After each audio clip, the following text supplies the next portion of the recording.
함께 기도하시겠습니다. 우리를 사랑하시는 자비로우신 하나님 아버지 감사합니다. 하나님의 은혜를 받고 영혼 구원받은 저희들, 이렇게 거룩한 몸된 교회 가운데서 하나님의 영광을 위해서 또한 귀한 천국 복음을 위해 살아갈 수 있도록 허락하심에 진심으로 감사드립니다. 역사의 마지막을 사는 저희들, 먼저 구원받은 자로서 늘 깨어있게 도와주시고 하나님의 복음을 전하는 일에 열심을 다할 수 있도록 우리의 마음 또한 주장해 주시옵소서. 한 영혼 구원받기가 너무나도 힘든 때임을 알고 있습니다.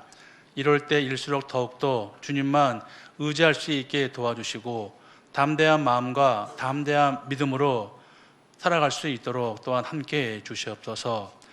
우리 가운데 병 중에 계신 분들 하루속히 건강 회복시켜 주시고, 또한 마음속에 문제가 있다면 주님께서 주신 평강 잃지 않도록 자비를 베풀어 주시옵소서. 귀한 시간 온전히 주님께만 의지합니다. 함께해 주세요. 우리를 사랑하시는 예수님의 이름 받들어 기도하옵나이다. 아멘. 구약성경 창세기 39장을 찾겠습니다.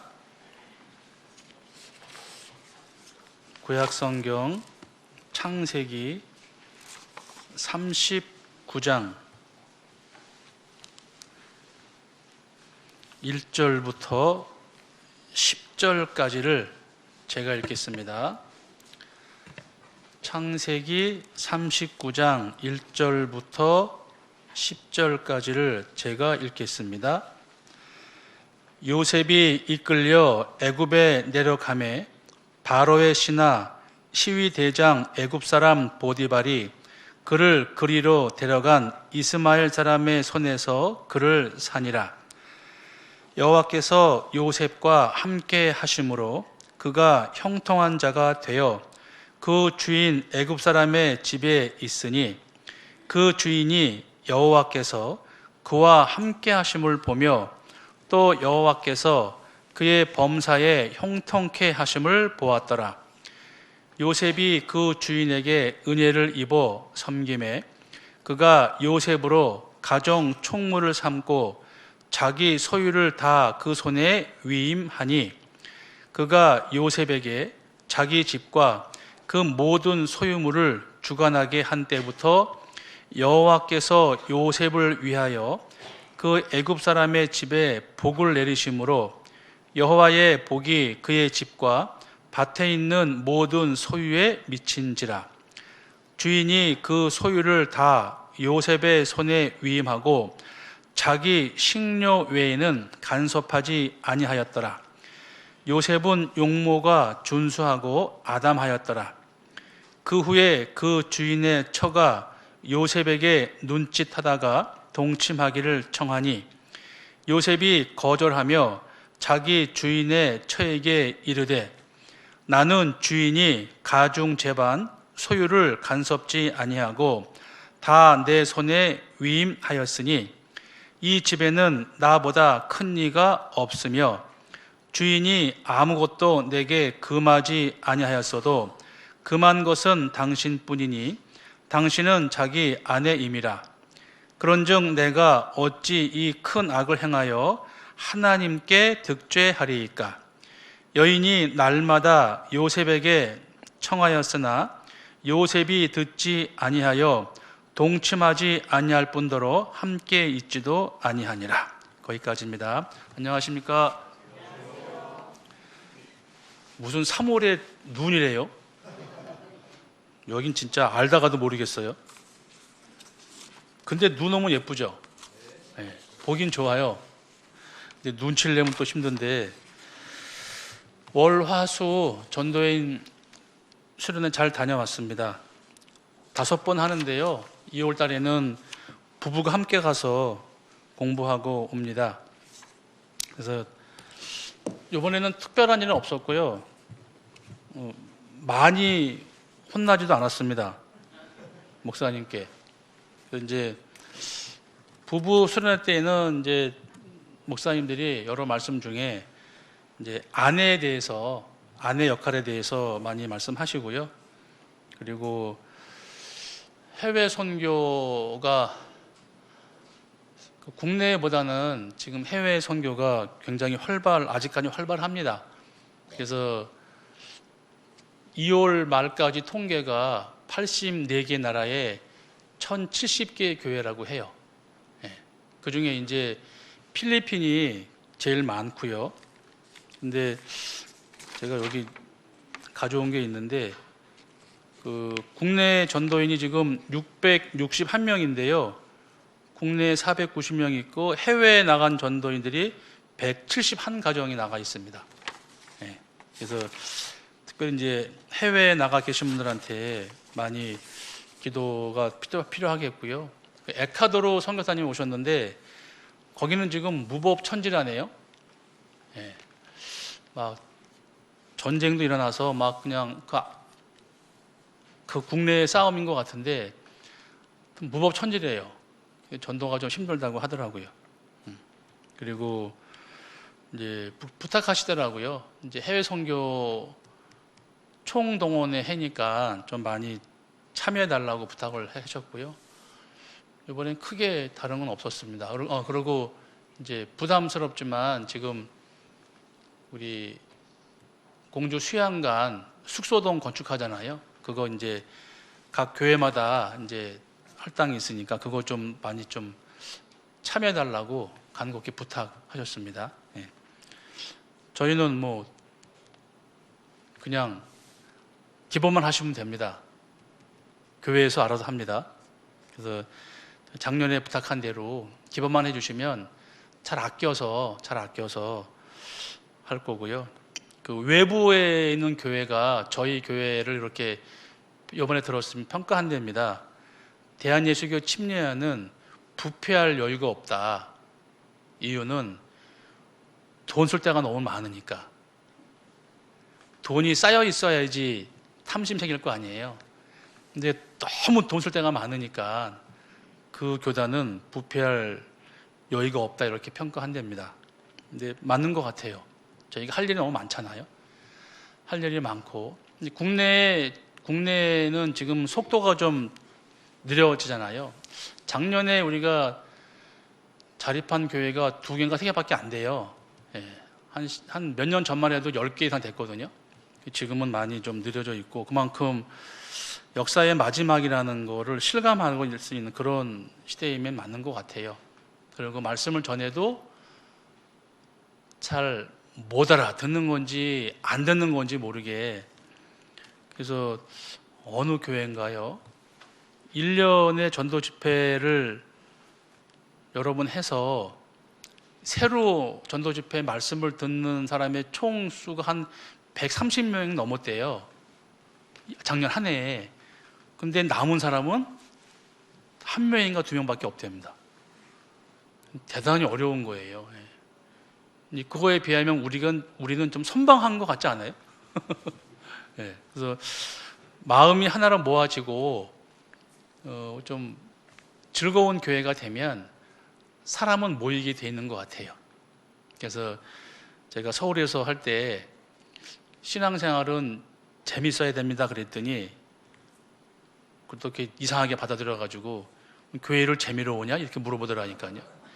그게 아니잖아요. 근데 고깝게 꽈가지고 그렇게 듣더라니까요. 그게 아니고 즐거움, 내가 이제 재미를 말 안 하고 즐겁다는 말로 바꿨어요. 교회는 오시면 즐거워야 돼요.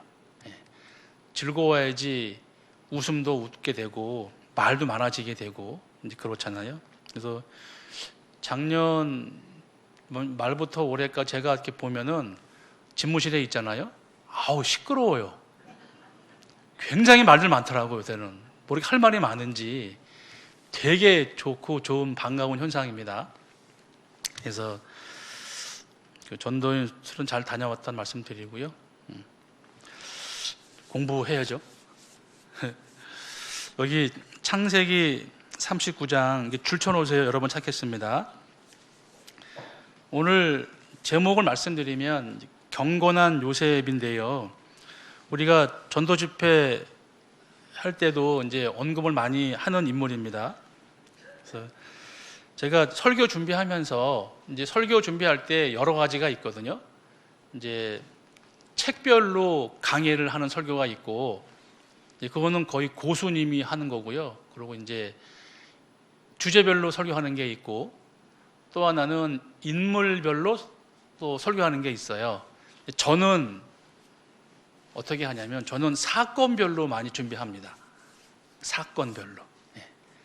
이 사건별로 많이 하니까 좀 오래 기억에 남아서 또 이제 그렇게 하는 이야기식으로 하는데, 여기 이제 요셉이라는 사람이 처한 거에 대해서 좀 공부할 건데요. 이 일을 보면서 이제 구원받은 그리스도인들이 신앙생활을 하는데 좀 도움이 되겠더라고요. 말씀을 드려볼게요. 여기 2절에 보면 여호와께서 요셉과 함께 하심으로 그가 형통한 자가 되어 그 주인 애굽 사람의 집에 있으니, 여기 종으로 팔려갔잖아요. 시위 대장 보디발 집에 이제 팔려갔는데, 종으로 팔려갔는데 종이 중요한 게 아니라 여호와께서 요셉과 함께 하심으로 그래서 그가 형통한 자가 됐다, 이렇게 말씀하시잖아요. 그러니까 처지가 중요한 게 아니라 하나님이 함께 하시냐 함께 하시지 않느냐, 그게 중요한 거라는 거예요. 우리는 성경을 배워서 압니다. 요셉의 결국이 잘 됐잖아요. 억울하게 누명쓰다 결국은 이제 총리가 돼서 지혜롭게 기근을 통과했는데, 하나님이 애굽에다가 이스라엘 민족을 집어넣은 이유가 분명히 있어요. 아브라함한테 약속하기를 너로 큰 민족을 이루게 한다라고 했는데, 그 당시에는 부족국가 전쟁이 많아서 남자들이 많이 빨리 죽었거든요. 그러니까 인구를 번성케 하려면 남자가 있어야 되는데, 그래서 하나님이 약 400년 넘게 이스라엘 민족을 그 당시에 가장 강한 애굽 나라의 종으로 집어넣어서 비록 고생은 하지만, 종살이 하지만 인구를 늘리는 데는 최고였거든요. 그 출애굽기 읽어보면은 이스라엘 여인은 애를 쉽게 잘 난다고 돼 있잖아요. 그러니까 인구 번성을 위해서는 비록 종살이지만 애굽에 치하 있는 게 맞았겠다라는 거예요. 그렇게 해서 400년간 불어난 인구가 약 200만 명이 넘게 됐다고 그러잖아요. 이제 애굽에서 종살이하던 이스라엘 민족을 약속의 땅인 가나안 땅으로 옮기는 것은 한 사람 한 사람의 영혼이 마귀 안에 있다가 하나님이 인도하심으로 거듭나는 그런 걸 설명하는 거거든요. 그래서 애굽은 세상의 이제 표현이기도 하고, 그래서 애굽에서 탈출해서 광야를 건너서 요단강 건너 가나안 땅 가는 것이 한 영혼이 영혼 구원 받고 신앙생활 하다가 천국 가는 그런 과정을 보여주는 거란 말입니다. 그 가운데 이제 이 요셉이라는 사람이 큰 역할을 하게 되죠. 이 사건이 이제 그런 내용인데, 요셉이 종이 되었다라는 표현보다는 여호와께서 함께 하셨다, 그렇기 때문에 형통했다라는 게 되게 중요하잖아요. 종이라도 창조주가 함께 하시면 살만해요. 근데 정성이라도 하나님과 함께 하지 않으면 그 삶이 아무런 유익이 없다는 거라거든요. 그래서 이제 우리가 신앙생활 하면서 하나님이 함께 하시느냐 안 하시느냐, 사실 함께 하시죠. 근데 문제는 내가 하나님 편에 사느냐 그렇지 않느냐, 그게 중요하잖아요. 그래서 하나님께서 함께 하심으로 형통한 자가 됐다, 중요합니다. 여기 줄 쳐놓으시고요. 욥기 9장 찾겠습니다. 욥기 9장 4절입니다. 욥기 9장 4절. 욥이란 사람은 정말 고생 많이 한 사람이거든요. 욥기 9장 4절에 하나님은 마음이 지혜로우시고 힘이 강하시니 스스로 강팍히 하여 그를 거역하고 형통한 자가 누구이랴. 스스로 강팍해 한 사람이 어떻게 형통하겠느냐? 그렇지 않다라는 거잖아요. 그래서 창조주와 함께 한다면 뭐 궁전의 문직이라도 행복하다고 하니까, 그래서 중요한 것은 자기 처신 위치가 중요한 게 아니라 어떠한 상태에 있든지 하나님이 함께 하시느냐 안 하시느냐, 그게 중요한 거잖아요. 그래서 하나님을 거역하고 형통한 자가 어디 있냐라고 하시는 거예요. 우리는 결국을 알죠. 저는 차라리 태어나지 않았으면 자기한테 좋을 뻔하였느니라, 예수님 말씀이잖아요. 태어나지 않았으면 지옥에는 안 가지. 태어나서 거듭나지 아니할 바에는 차라리 태어나지 않는 게 낫다라는 거잖아요. 인생살이가 녹록하지 않습니다. 쉽지 않잖아요. 알았어요. 솔로몬은 전도서 7장 14절입니다. 전도서 7장 14절.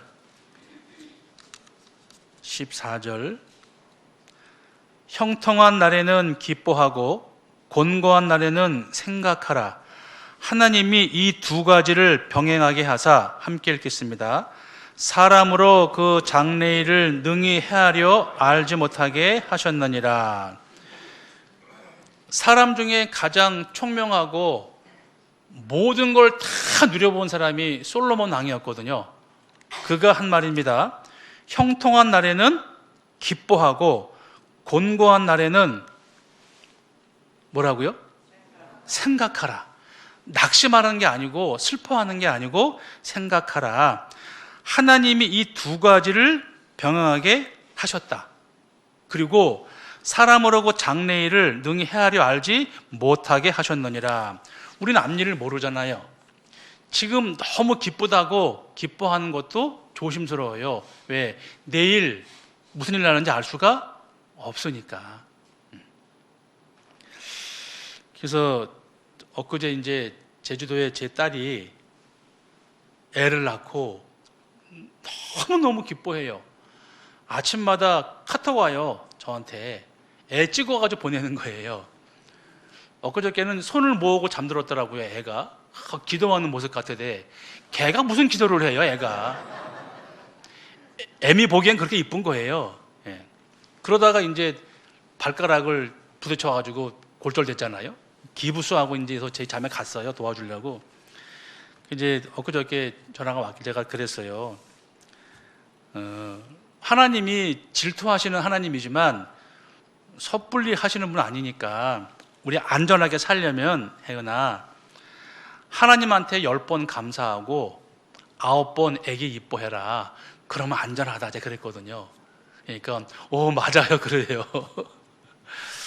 이왕 사는 거 안전한 게 좋잖아요. 그런데 그 창조주께서 이런 말씀을 기록해 놓으신 거예요. 형통한 날에는 기뻐하고 곤고한 날에는 생각해라. 그러니까 기뻐도 너무 기뻐하지 말고, 왜? 내일 슬픈 일이 있을 수도 있잖아요. 또 오늘 너무 슬프다고 너무 슬퍼하지 말라. 내일 기쁠 수 있으니까. 그거의 반복이니까 너무 치심치 말고 그렇게 살아라라는 거예요. 그리고 장래일을 알지 못하잖아요, 누구든지. 그런데 하나님이 함께 하시면 보장됐잖아요. 그죠? 거듭난 그리스도인의 끝은 천국이니까, 그게 확실하니까, 사실이니까, 그러니까 감사하고 살면 된다라고 하시는 거예요. 그래서 너무 좋아도 좀 덜 좋게, 그냥 속으로, 너무 슬퍼도 좀 덜 슬프게. 왜? 내일은 또 다른 일이 생길 테니까.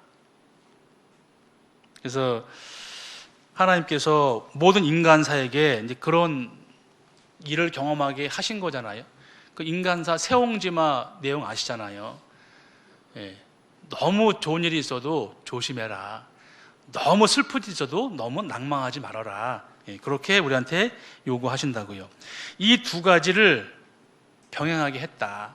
그래서 하나님이 인생으로 고생하며 근심하게 하심이 본심이 아니시라고. 왜냐하면 사람이 슬프고 힘들고 어려운 일이 있어야지 창조주를 찾거든요. 신앙생활도 그렇습니다. 늘 좋으면 정말 간절한 기도가 안 나와요.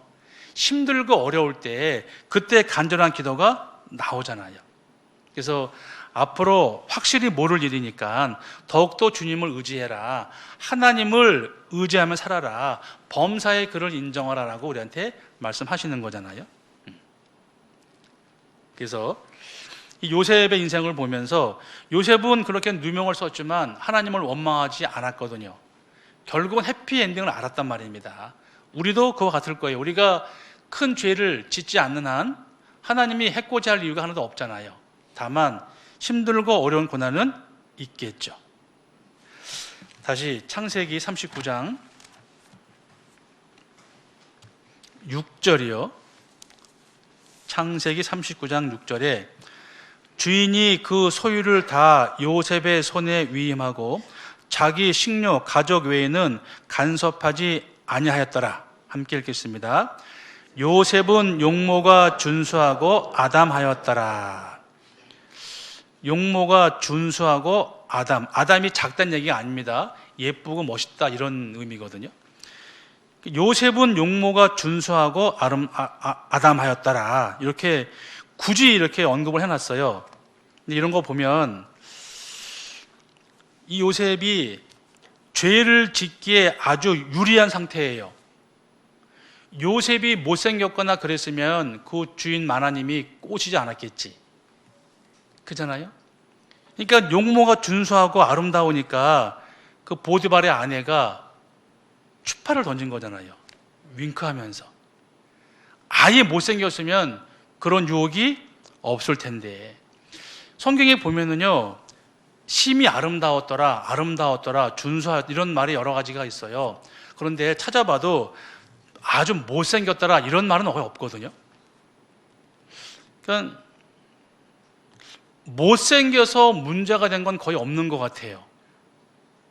남녀노소 불구하고 잘생기고 외모가 괜찮았기 때문에 문제가 반드시 생겼거든요.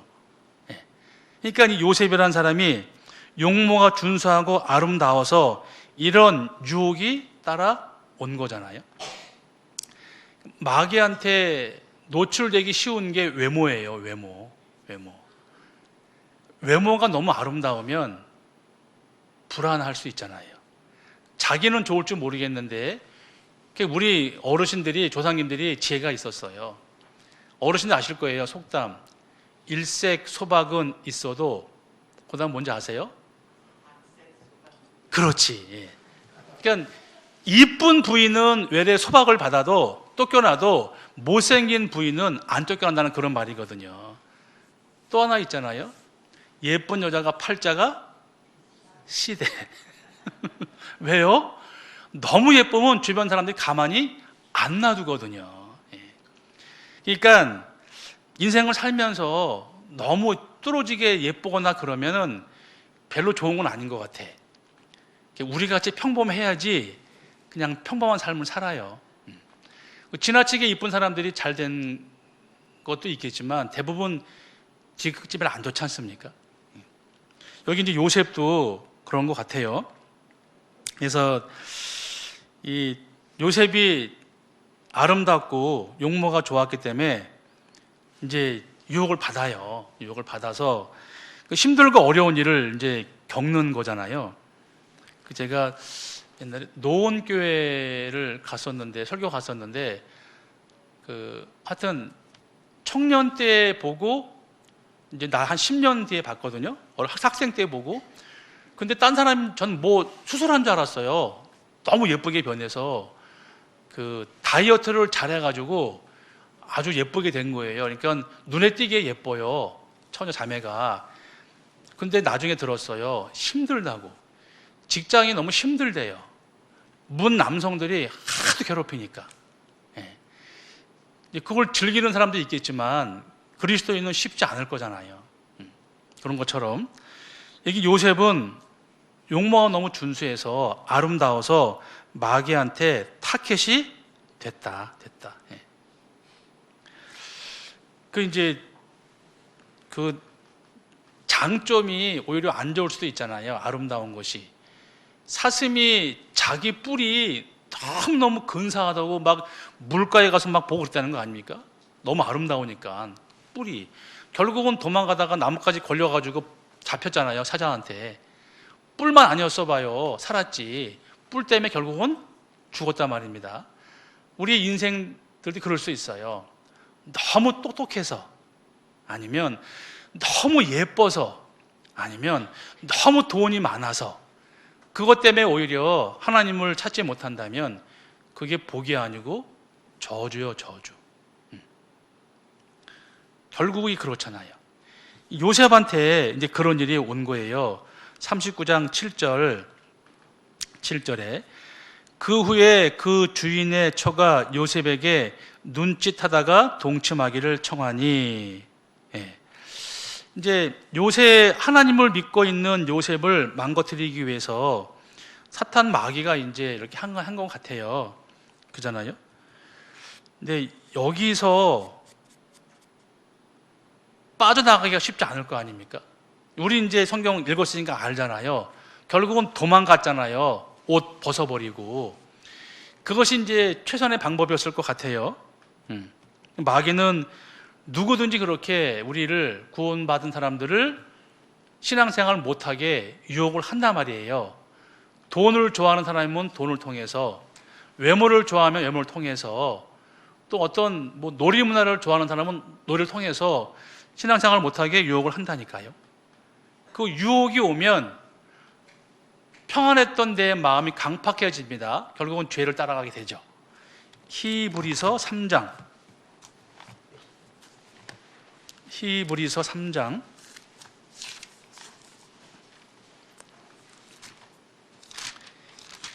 13절입니다. 히브리서 3장 13절. 오직 오늘이라 일컫는 동안에 매일 피차 권면하여 너희 중에 함께 읽겠습니다. 누구든지 죄의 유혹으로 강팍해 됨을 면하라. 예. 죄의 유혹을 받으면 그 마음이 하나님 앞에 강팍해진다니까요. 예. 한두 번 하다 말면 괜찮은데 연속해지면은 마음이 강팍해져요. 대표적인 인물이 다윗이 전쟁터에 나가서는 하나님을 의지해서 매번 이겼거든요. 근데 이제 평안히 왕이 돼서 부하들은 전쟁터에 나가 싸우는데 궁궐에 늦지막히 잠을 자고 늦게 일어나가지고 왕궁에서 거닐다가 웬 아낙네를 봤잖아요. 모욕하는 사람을. 그러고는 취했습니다. 알고 봤더니 자기 부하의 부인이었잖아요. 간음죄를 짓고 아기를 가지니까 그 남편을 또 죽게 하는 거 아닙니까? 그러니까 이 다윗이 전쟁터에 나가 있어야 되는데 게으른 나머지, 평안한 나머지 결국은 죄를 짓게 된단 말입니다. 게으른 결국 간음죄와 살인죄를 하게 된 거잖아요. 그러니까 이거 보면서요, 다윗이 왕이 아니었다면 간음죄와 살인죄를 안 지을 수 있었잖아요. 왕이었기 때문에 권한이 많으니까 그게 장점일 수 있는데 단점일 수도 있거든요. 우리는 많은 사람, 조선시대의 왕들 많이 봅니다. 굳이 그때까지 안 가더라도 대통령을 보더라도 별로 잘 되지 않잖아요. 끝이 별로 안 좋지 않습니까? 권한이 많으면 책임도 많은 거거든요.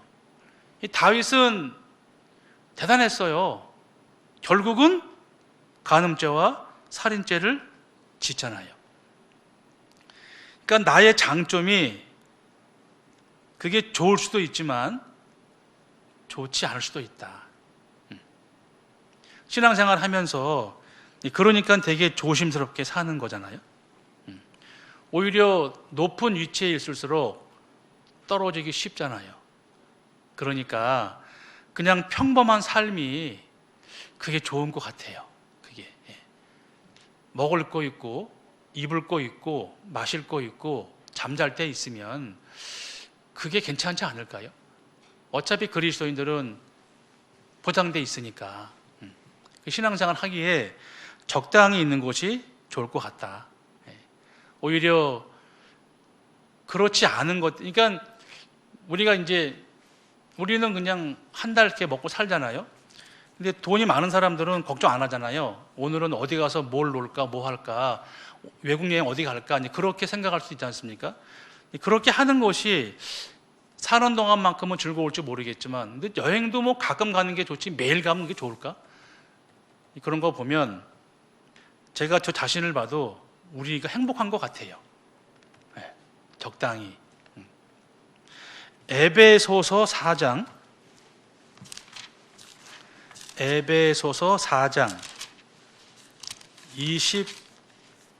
22절입니다. 에베소서 4장 22절에 너희는 유혹의 욕심을 따라 썩어져가는 구습을 쫓는 옛사람을 벗어버리고 오직 심령으로 새롭게 되어 하나님을 따라 의와 진리의 거룩함으로 지으심을 받은 새 사람을 입으라. 옛사람 벗어버리고, 옛사람의 내용이 뭐냐?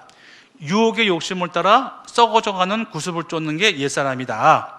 그거 벗어버리고 오직 심령으로 새롭게 되었으니까 하나님을 따라 의와 진리의 거룩함으로 지으심을 받은 새 사람을 입으라 라고 요구하신단 말입니다. 우리는 그러한 능력이 있잖아요. 내 안에 성령이 와 계시니까 성령의 뜻대로 살아가는 게 편안해요. 양심이 있으니까 양심에 반하면 불편해요. 근데 양심에 반하는 것도 여러 번 하면은 무뎌진단 말입니다. 그래서 바늘 도둑이 뭐가 돼요? 소도둑 되는 거거든요. 욕심이 잉태한 즉 죄를 낳고 죄가 장성한 즉 몰라요? 사망을 낳느니라. 사람은 그렇게 돼 있거든요. 그래서 이 성품이라는 게 있습니다. 유혹의 욕심을 따라 썩어져가는 구습을 쫓는 옛사람, 그거 벗어버리는 게 좋은데 그렇지 않고 교제 안에 있지 않고 교회 안에 있지 않으면 물들게 돼 있어요.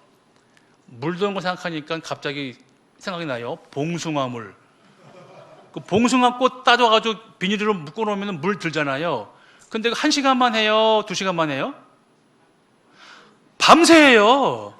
물들려면은 한참 있어야 돼, 한참. 그렇잖아요? 죄도 그래요. 물들려면은 거기 푹 빠져야 물드는 거예요. 잠깐 뛰쳐나오면은 물 안 들어. 묻을 수는 있지. 묻는 거는 씻으면 돼요. 물로 씻는 것처럼 말씀으로 깨끗하게 하는 거니까. 근데 거기 푹 담겨 있으면은 물들어요, 물들어. 그래서 우리를 항상 유혹하는 게 육신의 정욕, 안목의 정욕, 이생의 자랑. 이 세 가지가 늘 있으니까 그거 이겨내는 게 우리의 신앙 생활이잖아요. 나 혼자는 절대 못해요. 말씀 가운데 교제 안에 있어야지 능히 이길 수 있단 말이에요. 우리의 연약함을 하나님이 아시잖아요. 그래서 유혹거리에는 반드시 욕심이 생깁니다. 생겨요. 왜냐하면 오죽했으면 탐심이 우상숭배라고 말씀하시잖아요. 탐내는 게 우상숭배래요. 왜? 욕심이 잉태한 즉 죄가 생기니까. 더 길어지면은 결국은 사망으로 이어지는 거잖아요. 근데 우리 안에 성령이 계시니까 그럼에도 불구하고 이런 말씀하세요. 마태복음 26장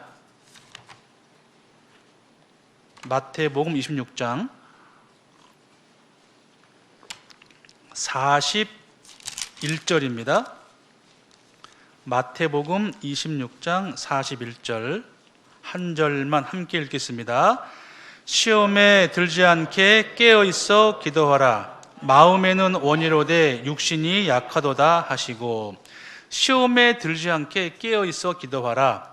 마음에는 원이로되 육신이 약하도다. 술을 좋아하는 알코올 중독자가 술을 보고 안 마시긴 힘들잖아요. 안 보면 더 쉽지 않습니까? 시험에 들면 넘어가니까 시험에 들지 않게 깨어있어 기도하라 하는 거잖아요. 누구든지 시험에 들면은 넘어가니까. 교재에 떨어져서 잘 사는 그리스도인을 제가 본 적이 없어요. 도토리 키재기입니다. 신앙생활 이렇게 교회에 보면은요, 참 희한해요. 끼리끼리 모이게 돼 있어요. 예, 이렇게 끼리끼리 모여요. 끼리끼리. 신앙생활 정말 잘하시는 분들은 그렇게 모이고, 대충 타협하는 사람도 그렇게 모인다니까요. 왜? 서로 말 통하니까, 말이 맞으니까, 마음이 합하니까 그렇게 모이는 거란 말이에요. 그래서 우리가 구역 모임, 조모임, 교제에 나가는 거예요. 간접적으로 저 사람의 삶을 간증을 통해 내가 듣는 거잖아요. 그럼 저 사람은 나보다 너무 더 힘든데 더 잘 사는구나, 이거 배우는 거잖아요. 예. 그래서 말씀 듣는 것도 필요하고 교제도 필요하다. 이런 시험에서 요셉은 이겼습니다. 창세기 39장 다시 돌아가서요, 9절에 39장 9절에 이 집에는 나보다 큰 이가 없으며 주인이 아무것도 내게 금하지 아니하였어도 금한 것은 당신뿐이니 당신은 자기 아내임이라. 그런즉 내가 어찌 이 큰 악을 행하여 하나님께 득죄하리까 그랬죠. 요셉이 주인 마님한테 그런 얘기인 거예요. 내가 다 할 수 있지만 금한 것은 당신뿐이다. 예. 당신은 우리 주인의 아내다. 당신과 아내는 한 몸이니까 난 안 된다, 큰일 난다, 이렇게 얘기한 거란 말입니다. 그래서 이게 당연한 거란 말입니다. 그러면서 9절 끝에 이렇게 얘기하죠. 내가 어찌 이 큰 악을 행하여, 주인님께가 아닙니다, 하나님께 득죄하리까, 이렇게 얘기하잖아요. 죄를 짓는 건 먼저 하나님 앞에 죄를 짓는 거다. 그리고 내가 당신하고 사귀면은 보디발 이 주인한테도 죄를 짓는 거 아니냐. 먼저는 하나님께 죄를 짓는 거다, 이렇게 얘기해요. 그리고 당신은 주인의 아내지 않냐고. 당신 지금 불륜이다, 나 꼬시는 거는. 정신 차려라, 이렇게 얘기하는 거잖아요. 요새야 불분명합니다. 가끔 텔레비전 보면은요, 결혼도 안 했는데 그냥 동거 먼저 해, 이렇게 얘기해 부추겨요. 동거하며 살다 결혼해, 이런다니까요, 텔레비전에서. 네. 성경하고는 전혀 안 맞잖아요. 근데 그게 일반적이 돼버려요. 그러니까 한 번 커진 죄는 작아지지 않거든요. 하나님 보시기에 노아의 홍수 때처럼 지금 우리가 살고 있는 것 같아요. 하나님이 도저히 참지 못하는 죄가 간음죄거든요. 음란한 죄거든요. 점점 그렇게 돼 가고 있단 말입니다. 사무엘하 12장입니다. 사무엘하 12장. 여기 다윗이 죄를 진 다음에 선지자 나단이 왔어요. 12장 13절. 12장 13절. 사무엘하 12장 13절에 다윗이 나단에게 이르되 내가 여호와께 죄를 범하였노라 하매, 이제 밧세바를 취하고 그로 말미암아 우리아가 죽었잖아요. 그 일을 선지자가 와서 이제 책망했습니다. 그랬더니 제일 먼저 하는 말이 내가 여호와께 죄를 범하였노라, 이렇게 말하거든요. 우리끼리는 용서할 줄 몰라도 하나님 앞에는 그 죄가 남아 있다니까요. 그래서 먼저 하나님께 회개를 하는 게 맞거든요. 같은 말이 있는데요, 히브리서 6장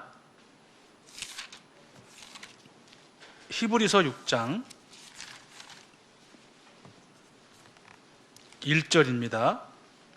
히브리서 6장 1절에 그러므로 우리가 그리스도 도의 초보를 버리고 죽은 행실을 회개함과 하나님께 대한 신앙과 그랬죠? 하나님께 대한 신앙, 하나님 앞에 신앙을 찾는 게 맞다 말입니다. 거듭나지 않으면 제대로 살 수가 없어요. 그 안에 성령이 계시지 않으면 제대로 살 수가 없다니까요. 그게 저거예요. 위선. 너무나 많은 목회자들이 잘못하고 있고 엉망 살고 있고, 그러니까 이게 진짜 걱정이 돼요. 자기도 확실하지 않으면서 자기 교회에 나오는 모든 사람들을 속이고 있는 거잖아요. 성경에는 거듭나야지 천국 간다라고 못 박았잖아요. 요한복음 3절에. 그럼 거듭나야 되는 거예요. 근데 그렇지 않으면서 열심히 해라, 기도해라, 연보해라, 그러면 신앙 좋은 것처럼 꾸미잖아요. 일반 목회자들이. 잘못된 거잖아요. 제가 10여 년 전, 2011년인가 2010년인가 제가 뉴스를 봤습니다. 소망교회 부목사하고 목사하고 싸웠어요. 부목사가 터졌어요. 그래가지고 이제 고소했거든요. 그거를 MBC PD수첩에서 그거를 파헤쳐가지고 방영하려고 했는데 그 PD를 날렸어요. 제 기억이 나요. 그거 이제 교회 비리를 이제 방송에 하려고 하니까 그래서 그걸 이제 없어졌거든요. 기억나는데. 그러니까 그런 거 한두 개 아니잖아요. 목사들이 돈을 바라면 안 되잖아요. 먹고 사는 건 필요하지만 무슨 목사 퇴직하는데 몇십억씩 돈을 줘요? 돈도 많아 진짜 그런 데는. 이제 하나님께 대한 신앙이라고 하잖아요. 지금 읽었지 않습니까? 하나님 앞에 위선이 있단 말이에요. 위선이. 그러면 나중에 그거 어떻게 하려고 그러는지 모르겠어요.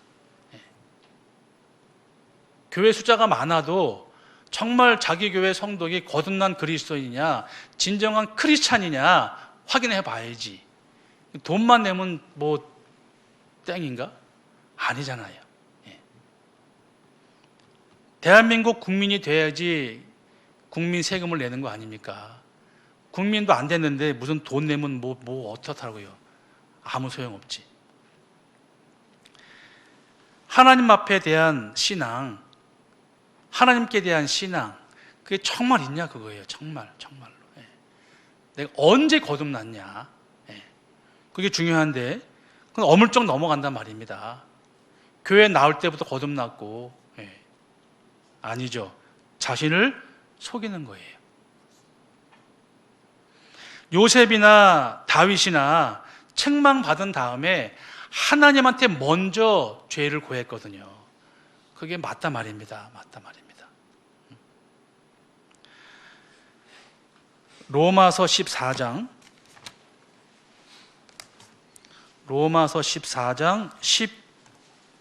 18절이요.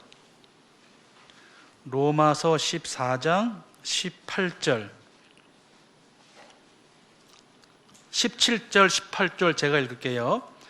하나님의 나라는 먹는 것과 마시는 것이 아니요 오직 성령 안에서 의와 평강과 희락이라. 이로써 함께 읽겠습니다. 그리스도를 섬기는 자는 하나님께 기뻐하심을 받으며 사람에게도 칭찬을 받느니라. 그렇죠. 그리스도를 섬기는 자는, 진정한 그리스도인들은 하나님께 먼저 기뻐하심을 받고 그 다음에 사람에게도 칭찬받는다라고 하잖아요. 근데 사람에게 칭찬받는다고 하나님도 기뻐하시는 것은 따져봐야 돼요. 온전한 삶을 살려면은 먼저 하나님께서 기뻐하시는 게 맞고, 그러면 자연적으로 사람들에게도 칭찬받는다. 근데 사람은 사람 자기의 마음을 모르니까 사람은 속일 수 있습니다. 그러나 하나님은 속일 수가 없잖아요. 그래서 먼저 그 나라와 그의 의를 구하라. 그래야면 모든 것을 더한다고 약속을 하신 거잖아요. 너무 많은 사람들이 사람을 두려워하죠. 예. 사람을 두려워하면은 올무에 걸리거든요. 올무에. 사람을 의식하면 올무에 걸려요. 높은 사람 앞에서는 잘하고 아랫 사람은 막 혼내고 그러면 안 되는 거잖아요. 높은 사람이나 아랫 사람이나 같은 인격이니까 다 존중해 주는 게 맞다 말입니다. 근데 많은 사람들이 그렇게 안 하죠. 화장실 들어갈 때와 나올 때 다른 것처럼 인간성이 그러면 안 되는 거잖아요. 권력이 있다고 휘둘리면 안 되는 거 아닙니까? 그렇잖아요. 너무나 많은 사람들이 그렇게 살고 있고 그래요. 여기 요셉이라는 사람이 그 주인에 대한 최소한의 자기를 신뢰하는 보디발에 대한 최소한의 예의가 뭐냐면 하나예요. 다른 거 다 맡겼지 않습니까? 자기 마음대로 할 수 있어요. 근데 가족한테 안 되는 겁니다. 부인은 안 되는 거예요. 그게 하나의 그게 조건이었잖아요. 보디발이 자기를 믿고 종을 총무실에 옮겨놨습니다. 야, 네 마음대로 다 해. 근데 부인만큼은 아니라는 거예요.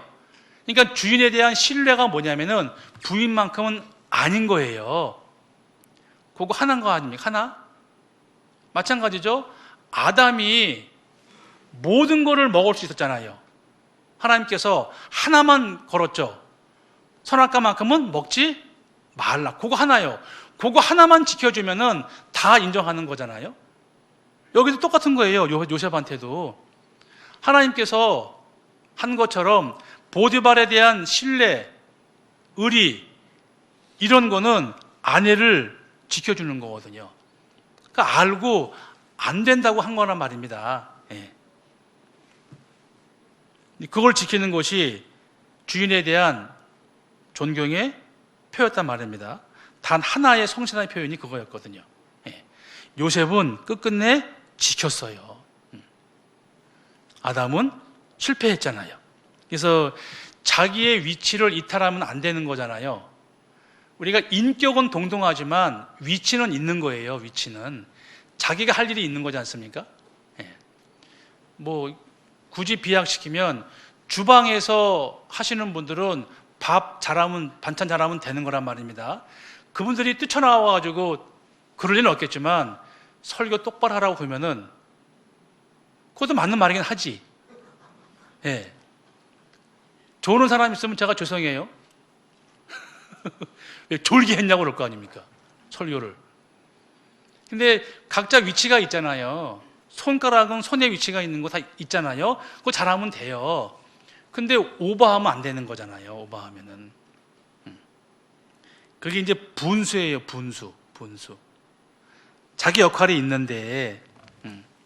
그래서 자기의 위치를 떠난 게 그게 이제 교만이고 제일 하나님 앞에 큰 범죄였거든요. 유다서 1장, 요한계시록 앞에 유다서 1장 보시면 유다서 1장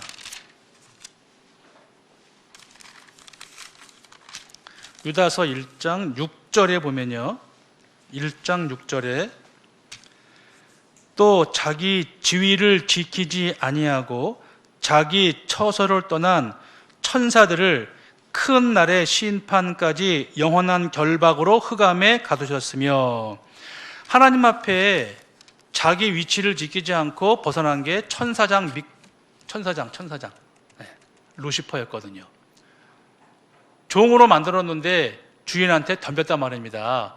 그렇게 해서 쫓겨난 게 루시퍼예요. 결국은 마귀가 됐지 않습니까? 자기 위치를 지켜야 되는 거예요. 하와가 그런 실천을 한 거 아닙니까? 하와가 하나님은 아담한테 그랬잖아요. 선악과 먹지 말라고 그랬잖아요. 그럼 아담한테 들었어요. 하와는 마귀가 와서 꾸셨을 때 하와가 그랬어야지. 먹어라 했을 때 하와는 나 몰라 아담한테 가봐 그러면 됐거든요. 근데 나서가지고 결국은 먹게 됐지 않습니까? 그 잘못이 있다 그 얘기예요. 분수를 지켜야 되는데 어겼다. 제가 찾아봤어요. 분수라는 낱말 뜻을 보니까 1번 자기의 신분이나 처지에 알맞은 한도, 2번째 일반적으로 인정되는 일정한 한계. 세 번째, 사물을 잘 분별하고 헤아리는 슬기. 이게 분수라고 돼요. 분수. 저는 제가 할 일이 있고, 그잖아요. 집사님들은 또 할 따로 계시는 거고, 그렇게 있단 말입니다. 그렇게 지체가다 골고루 했을 때 몸이 정상적으로 가는 것처럼. 그러니까요. 하나님께서 역겨운 게 있습니다. 종이 주모가 된 거라고 했고, 종이 주모. 그러니까 꺼리는 계집이 주인 된 거예요. 하나님도 역겨움 못 보겠다 그 얘기거든요. 그러니까 그릇에 안 맞으면 차라리 그 자리에 안 가는 게 나아요. 누가 그런 얘기를 했더라. 제가 들었나 배웠나. 하여튼 우리가 말하는 그 춘향전 있잖아요. 춘향전. 제가 가끔 집회 때 사랑의 짝을 설명하지 않습니까? 근데 다른 시점에서 본 사람이 있어요. 이몽룡이가 한 게 뭐냐는 거예요. 공부 그렇게 열심히 해서 과거에 급제해가지고 춘향이 빼는 것밖에 뭐 있냐고 물어보더라니까요. 물론 이제 다른 얘기도 있었겠지만, 그러니까 할 일이라는 게 있잖아요. 할 일이라는 게 있잖아요. 할 일. 그러니까 위정자들, 정치인들은 백성을 잘 살게 해야 되는 게 맞지 않습니까? 그렇잖아요. 자기 이성만 차린다면은 그럼 안 되는 거잖아요. 근데 자기의 분수를 지키지 않아요. 열왕기상 21장에 보면 이스라엘 왕 중에 약간 띨띨한 왕이 있습니다. 아합. 부인이 이세벨이에요. 왜 제가 띨띨한 왕이라고 했냐면은 그 아합 왕이 자기 땅 많거든요. 근데 하필 그 궁궐 근처에 나봇의 포도원이 있었어요. 나봇이라는 사람이 포도원이 있었는데 자기 땅 많은데 그거 욕심내가지고 나한테 팔래? 안 팔았어요. 조상 거니까. 갖고 싶은 거예요. 돈 많이 줄게. 안 판다니까요. 결국은 깡패 같은 놈 2명 해가지고 모함 시켜가지고 이렇게 죽여버렸잖아요. 이거 뺏었잖아요. 그러니까 이 아합이라는 사람이 왕이 안 됐으면 그렇게는 안 했겠지. 근데 그릇이 안 된 사람이 왕이 되니까 그렇게 죄를 짓는 거고 뭇뱅성들을 피곤하게 하는 거란 말이에요. 그러니까 그릇이 돼야 돼요. 그릇이. 접시물에는 물이 안 담기는 거거든요. 성경에 보면 그런 인물들이 있다니까요. 자기 거 많아요. 왜 굳이 그걸 뺐냐고 왜. 안 파니까 결국은 죽여버린다니까요. 아하방. 그러니까 갖고 있는 권력 가지고, 권한 가지고, 위치 가지고 자기만을 위해 산다면 그게 비극이에요, 비극. 그럴 바에는 그냥 일반 사람 사는 게 훨씬 낫다. 그래서 요셉이 그렇게 하는 거예요. 나한테 다 허락했지만 당신은 아니다. 그리고 얘기한 거예요. 당신도 그의 아내 아니냐. 정신 차려라, 이 아줌마야. 얘기했다니까요. 그래도 그 아줌마가 정신을 못 차려요. 매일, 어떻게 매일 졸르지? 요셉아, 나랑 동침하자. 어떻게? 뻔뻔스러운 것 같아. 이 보디발의 아내가 요셉이 그 말 하면, 그 총무고 종이었잖아요. 사모님, 안 됩니다. 그러면은, 내가 왜 이러지? 내가 정신없네. 이렇게 물러났어야지. 그냥 사모라고 해가지고 막 그냥 이렇게 내려누른 거 아니에요. 억지로 동침하자. 나중엔 도망갔잖아요, 요셉이. 그러니까 이 그릇이 있어요, 그릇이. 걸맞게 사는 게 맞거든요. 근데 세상살이가 그렇진 않지 않습니까? 아까도 다윗이 평생에 살면서 죄 짓는 게 그거였거든요. 자기 신하의 아내를 빼앗았잖아요. 솔로몬은 처와 첩이 1000명. 그런 거 보면 인간의 욕심이 한도 끝도 없는 것 같아.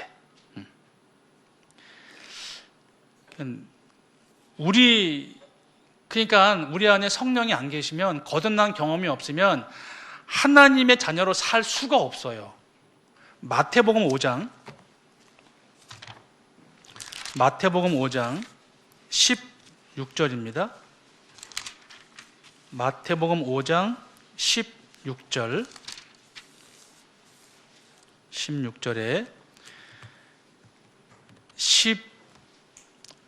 14절부터 제가 읽겠습니다. 너희는 세상의 빛이라.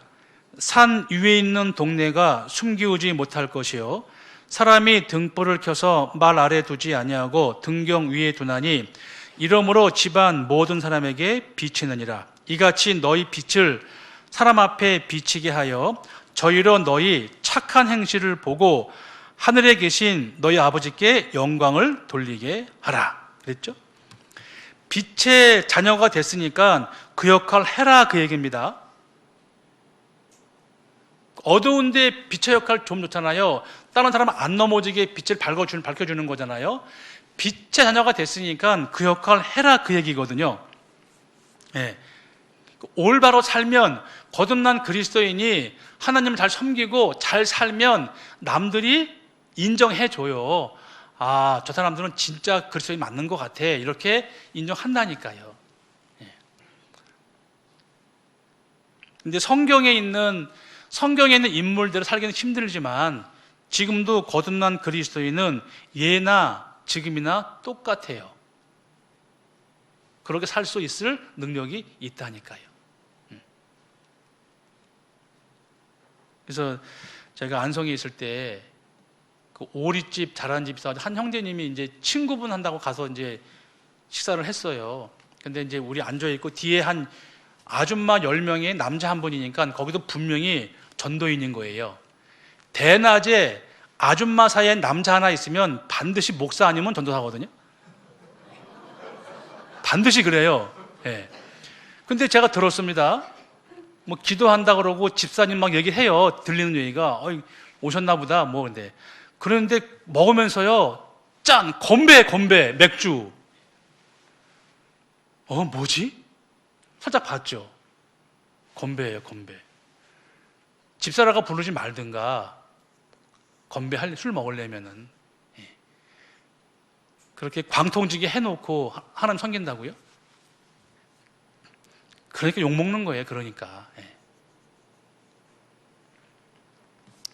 여기 빛의 자녀가 됐으니까 그렇게 살아라, 그거예요. 그렇게. 예. 요셉은 하나님이 함께 했으니까 형통했다 그랬잖아요. 능력이 있단 말입니다.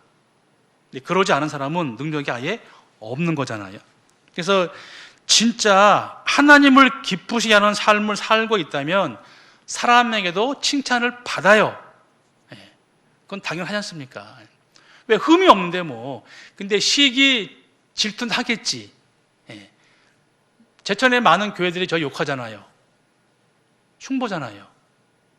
근데 흠은 없어. 와보니까 말씀은 정확해. 잘 살아. 근데 구원파래. 그 구원파라고 제일 처음 한 사람이 자칭 그 한국기독교연구소장 탕명환이라는 사람이에요. 그 사람 칼 맞아 죽었거든요. 함부로 하면 안 되는 거예요. 알아보지도 않고 확인해 보지도 않고 그랬대. 그거 나중에 큰 벌 받는다니까요. 성경이 사실이기 때문에 그런 거예요. 그래서 진짜 하나님을 섬긴 사람이라면은 사람한테도 잘해요. 좋은 나무가 됐으니까 좋은 열매를 맺히는 거 당연한 거지 않습니까? 그렇잖아요. 빛의 자녀가 됐으니까 그 역할을 하는 거예요. 그래서 우리한테 말씀하잖아요. 소금 역할을 하라, 소금 역할. 소금은 썩지 않게 합니다. 맛내게 하잖아요. 근데 반드시 녹아야지 맛을 내요.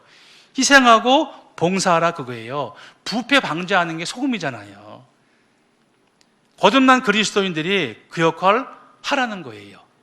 그러니까 몸은 피곤해요. 네. 어제도 끝나고 이제 청소하시고 몇몇 분들이 남아서 10시까지 교제하고 가셨어요. 걱정돼요. 피곤할까봐. 네. 애들도 아침에 피곤할 거 아닙니까? 엄마 아빠 때문에. 네. 근데 즐거우니까, 좋으니까. 네. 다시 창세기 39장 10절입니다. 10절에 여인이 날마다 요셉에게 청하였으나 요셉이 듣지 아니하여 동침하지 아니할 뿐더러 함께 있지도 아니하니라. 굉장히 지혜로웠어요. 예, 함께 있지도 아니한지라 뭐예요? 도망갔다 그거예요. 도망갔다. 예. 근데 여기 보면은 여인이 뭐라고요? 날마다 눈만 뜨면 그 얘기하는 거예요. 무슨 귀신 걸린 것도 아니고. 그 생각해 보세요. 그 아줌마가 예뻤을까? 안 그런 것 같아. 눈만 뜨면 요셉아 동침하자 그럼 맨날 그래 봐요. 진리지. 요셉은 총명했습니다. 도망갔어요. 네, 도망갔어요. 아마 이 아줌마가 보디발의 아내가 아는 것 같아. 뭘 10번 치고 안 넘어가면 없나 그거 알았나 봐. 그잖아요. 이렇게 그냥. 네. 근데 이게 쉽지 않나 봐요. 뭐 저희는 일반인이니까 그런 경험할 수가 없잖아요. 누가 매일 와서 스토킹하면은 힘들 것 같아. 있어요, 그 사람이. 사사기 16장 보시면 사사기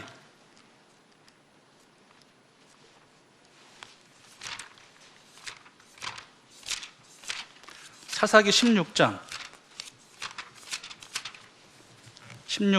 16절 사사기 16장 16절 삼손과 드릴라 이야기입니다. 16절에 15절부터 제가 읽을게요. 들릴라가 삼손에게 이르되 당신의 마음이 내게 있지 아니하면서 당신이 어찌 나를 사랑한다 하느뇨. 당신이 이 3번 나를 희롱하고 당신의 큰 힘이 무엇으로 말미암아 있는 것을 내게 말하지 아니하였도다 하며 16절 날마다 그 말로 그를 재촉하여 조름해 삼손의 마음이 번뇌하여 뭐라고요? 죽을 지경이라 그랬잖아. 우리 내용 알잖아요? 이 드릴라가 삼손을 사랑했어요, 진정으로? 아니잖아요. 돈 받고 파는 거잖아요. 그런데 삼손의 마음이 번뇌하여 죽을 지경이라. 마음이 힘들었단 말입니다. 조르니까. 이때는 드릴라는 예쁘게 됐겠지. 예. 그에 비하면은 이 요셉을 힘들게 한 이 보디발의 아내는 참 대단한 사람이다. 이 사람이 정확하게 마귀한테 확실하게 쓰임 받은 사람 같아요. 진짜. 예. 결국은 17절에 보세요. 삼손이 진정을 토하여 그에게 이르되 내 머리에는 삭도를 대지 아니하였나니 이는 내가 모태에서 하나님의 나실인이 되었습니다. 만일 내 머리가 밀리우면 내 힘이 내게서 떠나고 나는 약해져서 다른 사람과 같으리라 그랬잖아요. 진정을 토했어요. 하나님과 약속이었잖아요. 나실인이니까. 삼손과 하나님과 약속이었거든요. 그거를 여인한테 토했다고. 예, 신뢰를 깨버린 거예요. 하나님을 배반했잖아요. 결국은 눈이 빠지고 맷돌 돌리다가 나중엔 죽습니다. 이런 비극도 있단 말이에요. 그러니까 진정한 사랑. 예. 사랑은 우리 건 아니잖아요. 사랑은 하나님 거예요. 하나님 거. 우리는 받은 사랑만큼에서 얼마를 돌려드리는 게 올바른 신앙생활이었지 않습니까? 예. 진정한 사랑. 매일매일 집요하게 죄를 짓자고 하는 거예요. 하나님 배반하라고 하는 거예요. 보디발의 아내는 요셉한테 매일매일 죄 짓자. 들릴라는 삼손한테 매일매일 하나님 배반해. 매일매일 그러는 거예요. 근데 거듭난 우리한테도 매일매일 송사하죠. 우리한테 육신의 종요, 안목의 종요, 이생의 자랑. 요 3가지가 날마다 우리 안에 송사한다니까요. 왜? 하나님 배반하라고. 그리고 죄 지으라고. 나 혼자는 절대 이길 수가 없거든요. 그러니까 교제 안에 말씀 가운데 있는 거예요. 혼자서는 절대 못 이깁니다. 2명, 3명 있을 때 함께 하신다고 했으니까 괜찮은 거거든요. 우리가 그래서 주일날 모이고 수요일날 모이고 구역 모임하고 그러는 거잖아요. 우리끼리 있으면 죄오고 싸울 필요도 없어요. 힘도 안 들어요, 진짜. 근데 혼자 있으면 죄와 싸워야 돼. 우리한테 방법을 알려주신 거니까요. 그래서 하나님이 기회는 주세요. 하나님은 모든 사람이 구원받기를 원하신다 했으니까 모든 이에게 기회는 줘요. 우리 전도 집회 하면은 오신 분 중에 대부분 다 옳다고 하시는데 가시잖아요. 물론 남는 분들도 덜 있으니까 감사한데, 그러니까 하나님 앞에 기회를 가졌다가 자기의 욕심 때문에, 자기의 미련 때문에 거부하는 거예요. 그 책임은 본인한테 있어요. 근데 남들이야 어쩔 수 없지만 우리 가족은 포기할 수가 없잖아요. 그러니까 또 전하는 거예요. 기회는 드리는 거지, 기회. 억지로 안 되는 거니까. 히브리서 6장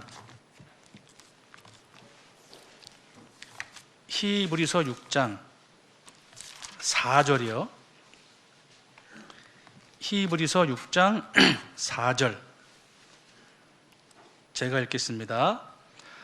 한 번 비침을 얻고 하늘의 은사를 맛보고 성령에 참여한 바 되고 하나님의 선한 말씀과 내세의 능력을 먹은 거에 맛본 거예요.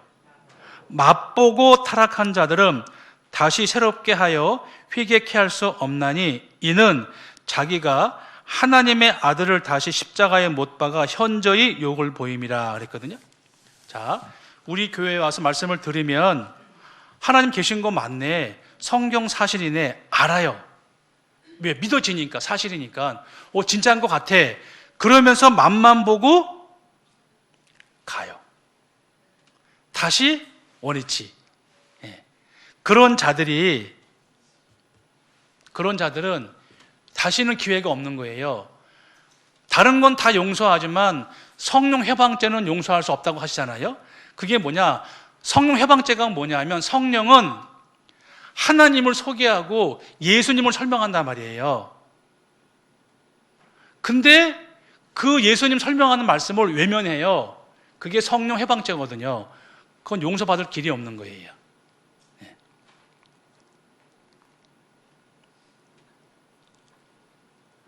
여기 이 말씀이 이제 그 말씀입니다.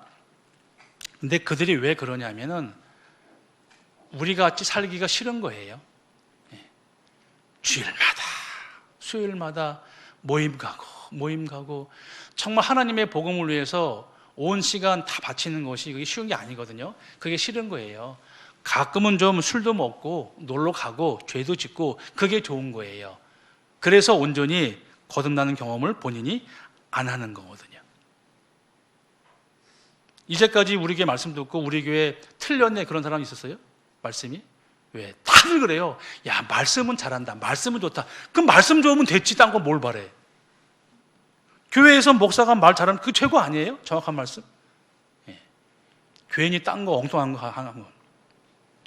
제가 옛날에 봤거든요. 여의도에 무슨 회의했는데요. 가기 싫은데 오라고 갔어요. 목사님들만 한 300명 모였어요. 쫙 우리 앞에 있었는데 대표 목사님이 무슨 한다면 기도를 해요. 제가 좀 얹어놨어요. 그래서 제가 눈뜨고 봤어요. 좀 뭐 하나. 기도해요. 근데 보고 읽어. 기도문을. 그거 못 외워가지고. 그때 알았죠. 에이, 가짜구나.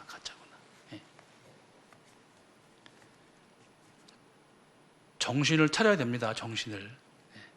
진짜예요, 진짜. 이 제천 지역에 좀 세요, 여기가.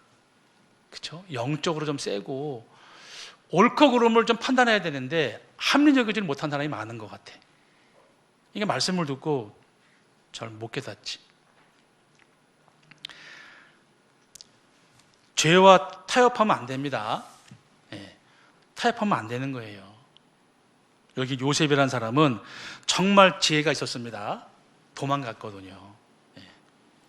너희는 청년의 정욕을 피하라. 예. 시험에 들면 다 넘어지거든요. 요셉도 연약함을 알은 것 같아요.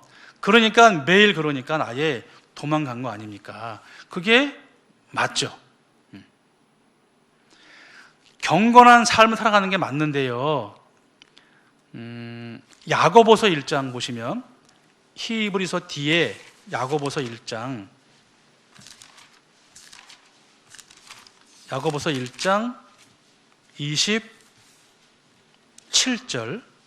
27절 하나님 아버지 앞에서 정결하고 더러움이 없는 경건은 뭐냐 하면 곧 고아와 과부를 그 환난 중에 돌아보고 또 자기를 지켜 새 속에 물들지 아니하는 이것이니라 그랬죠? 경건이 뭐냐 하면 자기를 지켜 새 속에 물들지 않는 게 경건이다.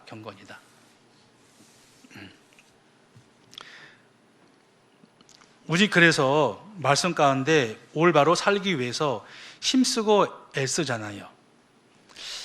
그냥 새 속에 물들지, 아까 봉숭아 얘기했지만 세상 속에 물들려면 거기 한참 빠져야 된단 말입니다. 근데요, 물드는 건 금방이에요.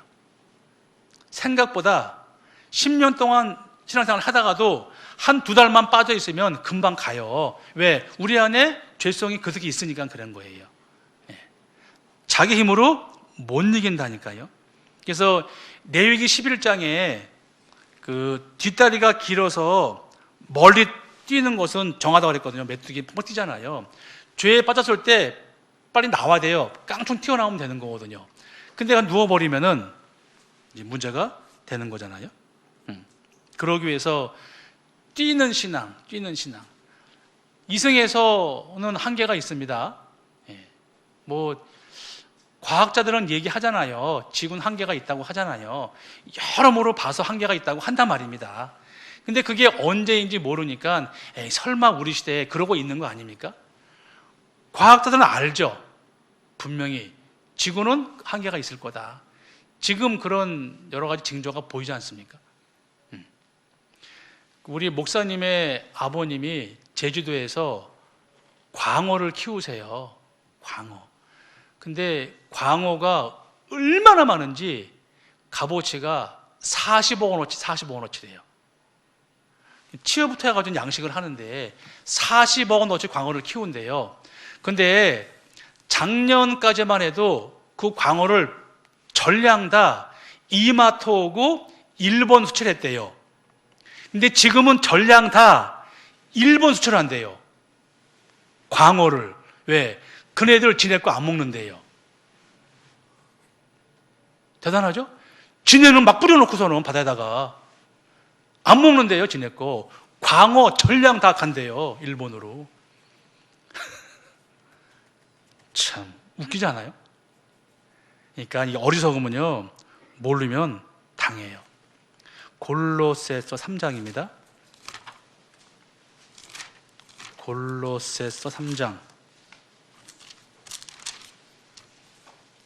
1절이요. 골로새서 3장 1절에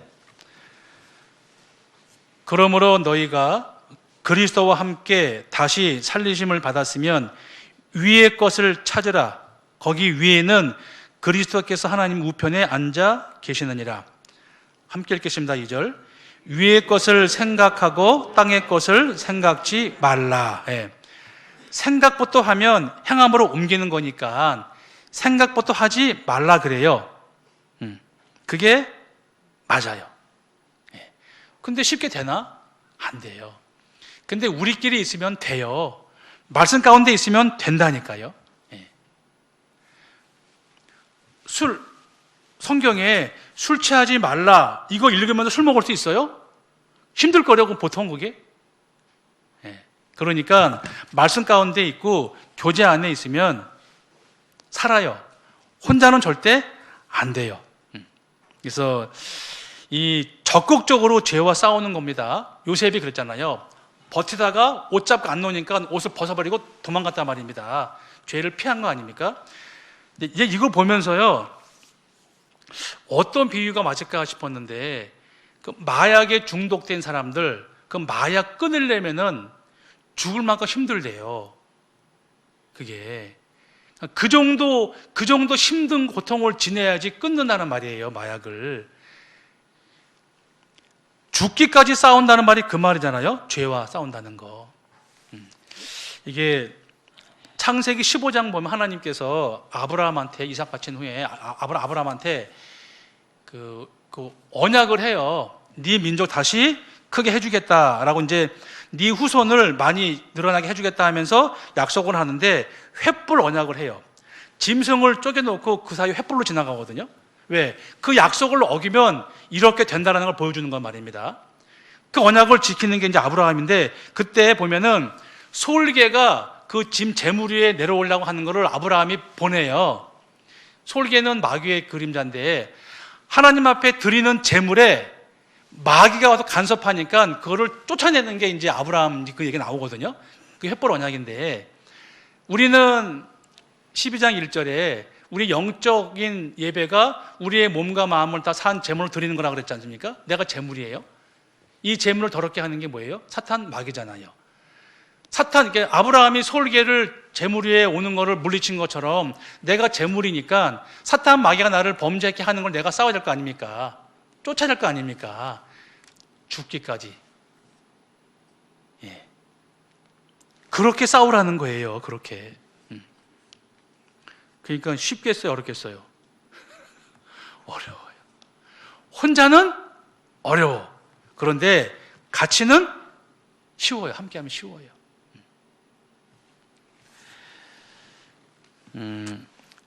히브리서 12장 4절이요. 히브리서 12장 4절. 히브리서 12장 4절. 제가 읽겠습니다. 너희가 죄와 싸우되 아직 피 흘리기까지는 대항치 아니하고 그랬잖아요. 그러니까 죄와 싸우되 목숨 걸고 싸우라, 그 얘기입니다. 그만큼 힘든 거예요. 힘든 거예요.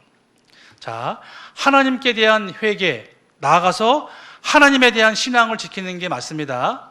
그거는 아무도 몰라고 나와 하나님은 아시잖아요. 남유다 북이스라엘 왕 중에, 남유다 20명 왕 중에 8명은 선한 왕이었습니다. 북이스라엘 19명 왕은요 전부 다 못됐어요. 그런데 그 중에 하나님이 그 아이의 마음을 알았다고 되어 있거든요. 열왕기상 14장 보시면, 열왕기상 14장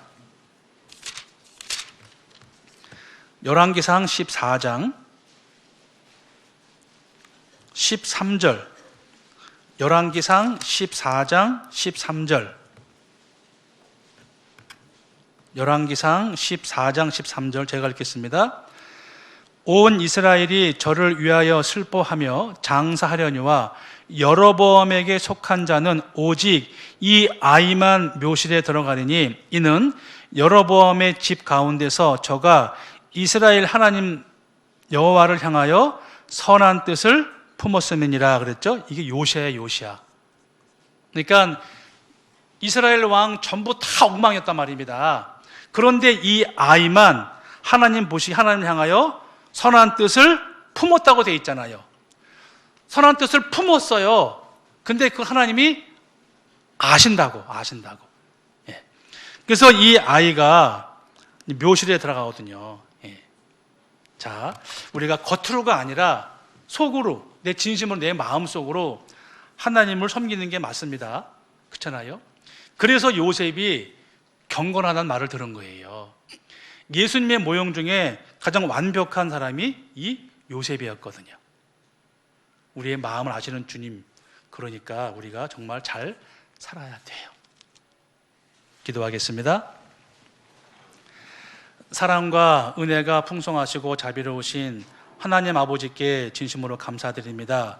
우리를 사랑하셔서 멸망 가운데서 구원하셨고 이제까지도 함께 하시는 주님, 연약한 저에게 담대한 마음과 믿음을 주시고 날마다 주님을 기쁘시게 하는 삶을 살아갈 수 있도록 인도하시고 도와주시옵소서. 나머지 일정도 주님께만 의지합니다. 함께해 주세요. 우리를 사랑하시는 예수님의 이름 받들어 기도하옵나이다. 아멘. 찬송하겠습니다. 찬송가 200